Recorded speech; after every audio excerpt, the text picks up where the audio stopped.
in the environment you were growing up, what was something that you really adapted, that somebody mentor you in those early years, and what was something you were like, I know that's not correct, and for that reason, I cannot choose to do it. And again, I was in the trio program, so I had a whole slew of counselors who were rooting behind me and making sure that I succeeded, because I'll never forget, there was one person, it was actually a custodian, because I used to work part-time in a library, and he made a comment to me, and he goes, "Oh, you're not coming back." And I'm like, "What do you mean I'm not coming back?" "No, you're not coming back. You need to be a mom. You're pregnant. You just need to focus on that." And a part of me kind of felt like, you know what, maybe he's right. Am I selfish by trying to do all of this? And then when I went back and I told my mentor in the trio program, she was like, "Absolutely not. You will come back. And whatever it is that you need to do, whatever we need to pair you with." Unfortunately, there was no daycare center at the campus. So again, I had to heavily rely on my mom. But it was comments like that that actually fueled me, where I know for other people that could deter them. The other thing for me was, I pride myself on not being a statistic.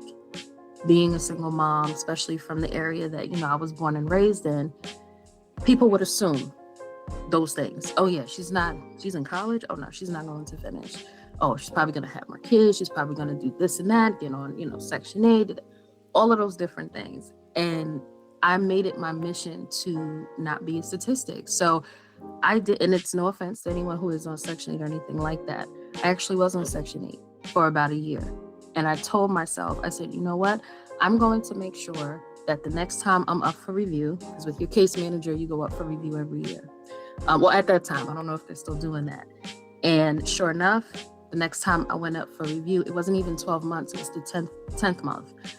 I exceeded the income index, so I no longer qualified. So I pretty much made sure, like I said, I will refuse to be another statistic. And that's one of those things that follow me even to this day. I'll say to myself, just to keep me on track, because you can do whatever it is that you put your mind to, regardless of what the outside noise says. I love the fact that you were able to fill yourself with confidence and not with ego and pride, because you worked hard to achieve these things. And even though you needed the help and the aid, you were able to be thankful for it and use the time to build yourself up. And that takes a lot of confidence. And I really admire how you were able to distinguish confidence versus ego and